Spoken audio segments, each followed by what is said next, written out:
Good morning વિદ્યાર્થી મિત્રો, તમારું હાર્દિક સ્વાગત છે આપણી યુટ્યુબ ચેનલ એમડી એકેડમીમાં।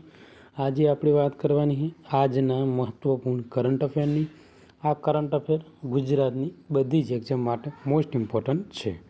તો શરૂઆત કરીશું કે કયા દેશે વિશ્વના પ્રથમ જે વ્યાપારી ધોરણે ઇથેનોલ ઉત્પાદન પ્લાન્ટનું ઉદ્ઘાટન કર્યું છે? તો મિત્રો, ડેનમાર્ક દ્વારા જે પ્રથમ વ્યાપારિક ધોરણે મિથેનોલનું જે ઉત્પાદન પ્લાન્ટ છે એ શરૂ કરવામાં આવેલો છે। મોસ્ટ ઇમ્પોર્ટન્ટ ક્વેશ્ચન છે મિત્રો।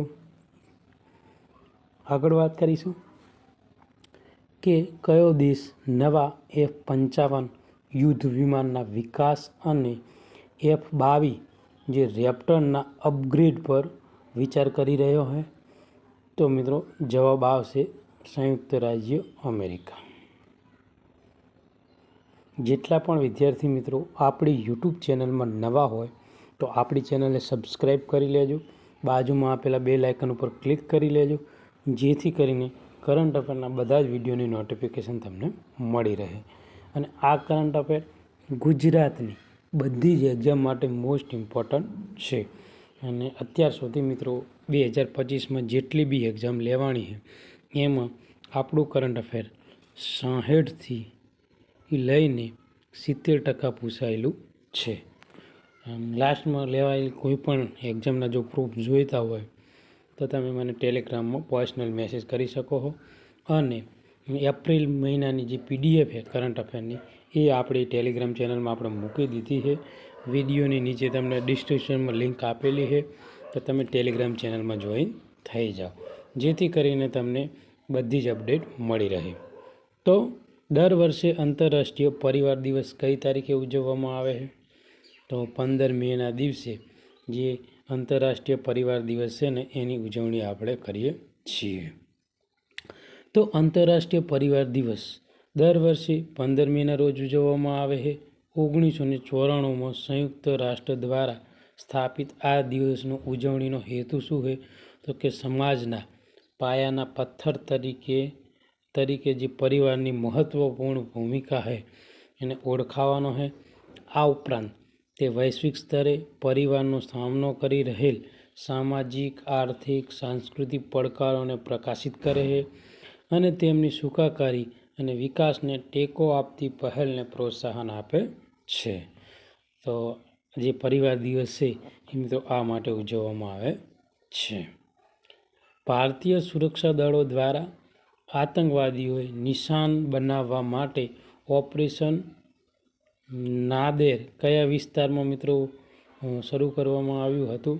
તો ત્રાલ વિસ્તારમાં શરૂ કરવામાં આવેલું હતું। આ ક્વેશ્ચન મિત્રો મોસ્ટ ઇમ્પોર્ટન્ટ છે। આ ઉપરાંત મિત્રો હમણાં ઓપરેશન સિંધુ પણ મિત્રો જે ભારતીય સંયુક્ત સુરક્ષા દળો હોય એના દ્વારા કરવામાં આવ્યું। આ ઉપરાંત આ બીજું ઓપરેશન છે જે મિત્રો ભારતીય સુરક્ષા દળોને એવું માહિતી મળી હતી કે તાલ વિસ્તારમાં મિત્રો આતંકવાદીઓ છે।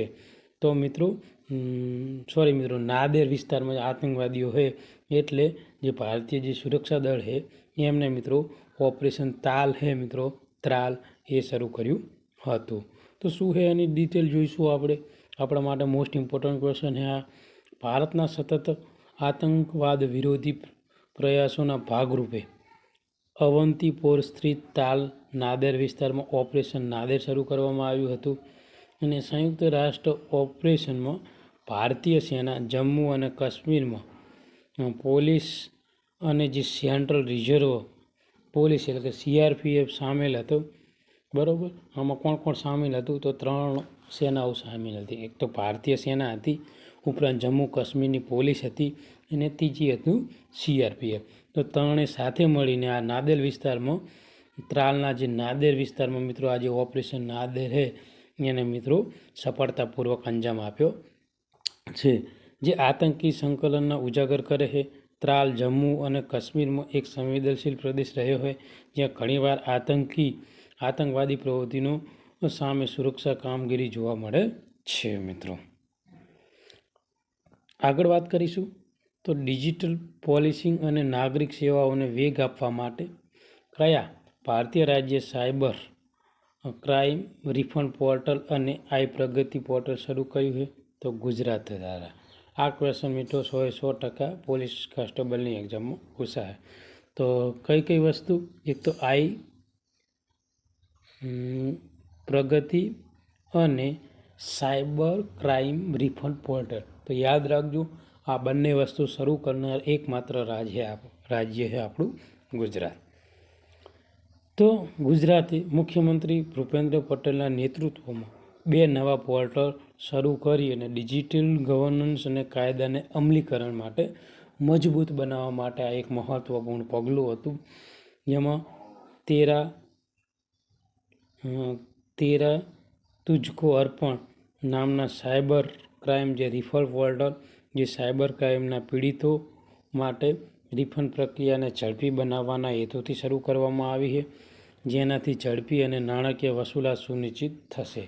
આ ઉપરાંત આઈ પ્રગતિ પોર્ટલ છે તે ફરિયાદીઓને એફઆઈઆર દાખલ કરવા અને ધરપકડ જેવી મુખ્ય વિકાસ પર જે રિયલ ટાઈમ SMS અપગ્રેડ પ્રદાન કરવાની એક પારદર્શિતા વધારે છે.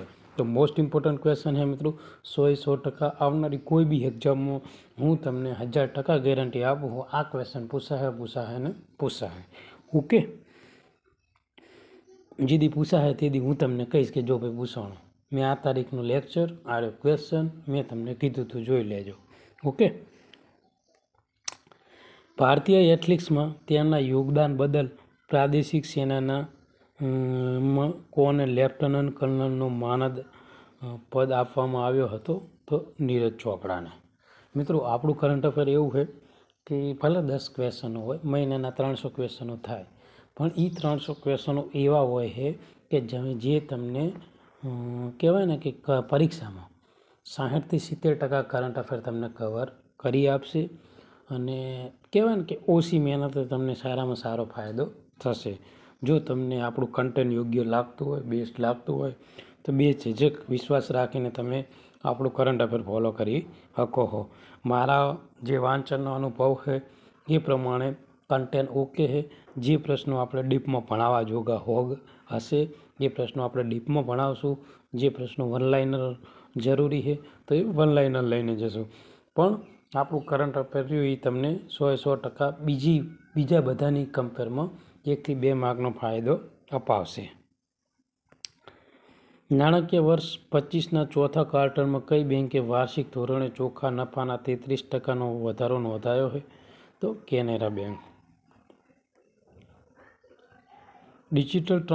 ડિજિટલ ટ્રાન્સફોર્મ અને નાગરિક જોડાણ વધારવા માટે AI એન્કર અંકિતાએ કયા ભારતીય રાજ્યમાં લોન્ચ કર્યું હતું? તો આસામમાં.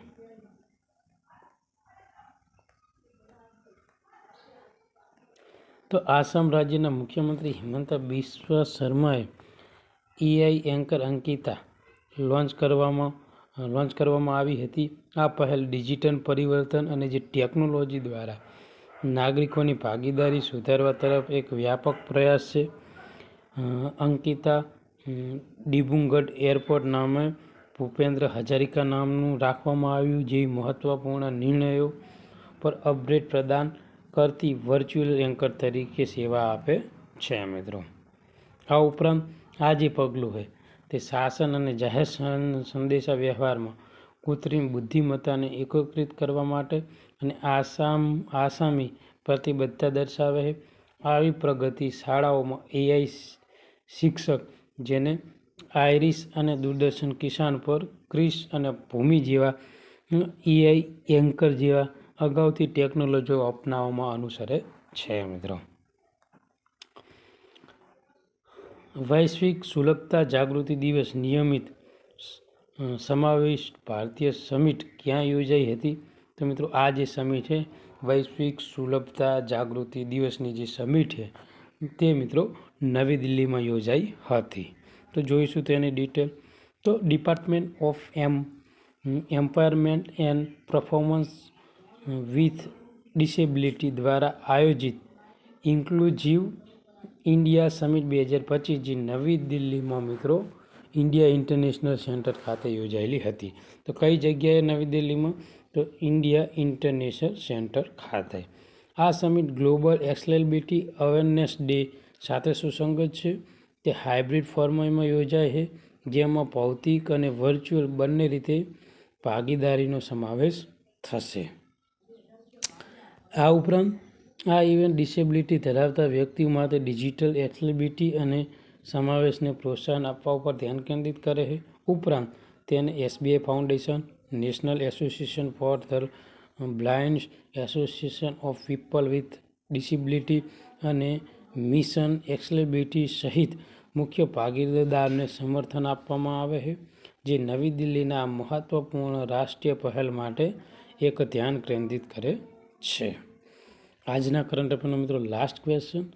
EBP કાર્યક્રમ હેઠળ ઇથેનોલના ઉત્પાદનને ટેકો આપવા માટે ભારત સરકારે સબસિડીવાળા દરે કેટલા ચોખા કઢાવ્યા છે? તો મિત્રો 2.8 મિલિયન ટન.